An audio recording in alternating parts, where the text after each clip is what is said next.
Salam qadirli vatandaşlar. Men bugün bir bildirişi e'lan etmekçi. Şu videonun aşağına bir link koyacak. O link yankı Azat İsaq'ı qollamak barada qol toplayaz. Şu linke basıp özünüz qolunuzu koyup bilersiniz. Düşünmeyen adamlar için qol koymak deyip böyle gönlü düşünmeyen dine bir ad bilen familiya koyup girip bir aydamada bir e-mail adres yazsanız bolya. Şolam yeterlik bu yerde adamın adı familyası hayta familya bolanına da tapağı diyor. İtlenlik ad koyup bilersiniz. Bir yerde deyin cuma deyin tapağı diyor.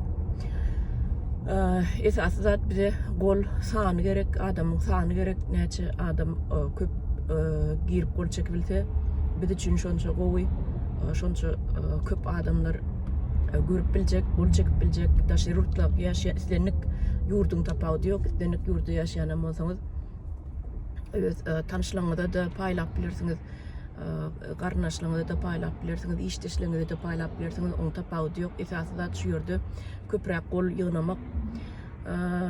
Bu Azat İsaq'ı azat etmek, azatlığı çıkarmak barada, şonu golluğu vermek barada.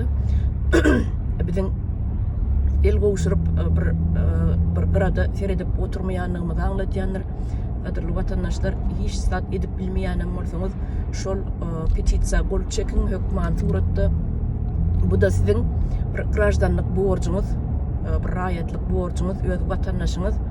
Şol oğlan sizin velayetinizden nälem olsa sizin öz vatandaşınız, şonu yadınızdan çıkarmağın. Millet parazlık diýilýän adı ayırın ortadan vatandaşlar. Biram gorkmak diýen adı bolmaz. Hiç wagt şonu beýniňizden çıkarın.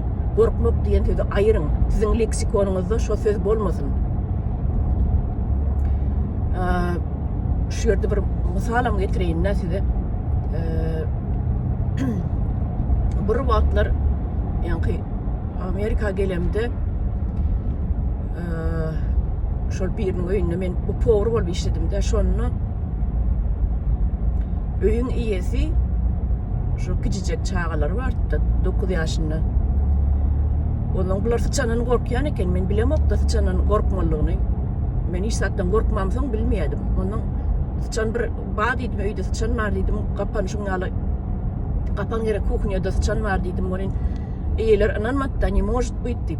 Onuň menem может быть diýdim men bilýän tesinden tanıýan sıçanyň. Bir zady grist edip gemirip başlaryna. Onuň sıçan tutmak üçin ýürüdi. Neme getirdi? Kapançyk getirdi. Buňa sıçan tutdum da eltip şeýip görkezdim de sallam turda sıçanyň guyrugy zady. Vay ýok etdi, gyýyk gowak bolup okturdy öýüň içinde.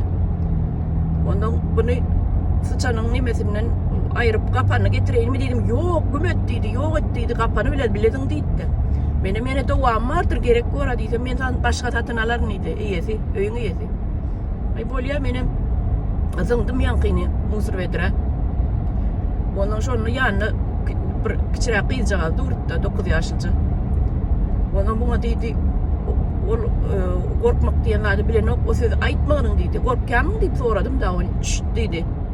Aýtmagyň diýdi, şu gorkýan söz diýdi. Gorkýanmyň sözi, şu söz gorkmak sözü näde? Slowo boяться da. Şu sözi agzamagyň diýdi, bilýänler oňa söz diýdi. Men çağam diýdi. Gorkmak sözüniň nämedigini şonu ýok, şolaň leksikonda, şu çağın leksikonda görýäňizmi? Näil terbiýelenýär adam başdan aýak. Şonuň üçin şu misaly getirdim men size. Hiç açan gorkmak sözüni leksikonunuzda ulanmaň. Gerek däl o söz. Şonuň üçin näýän?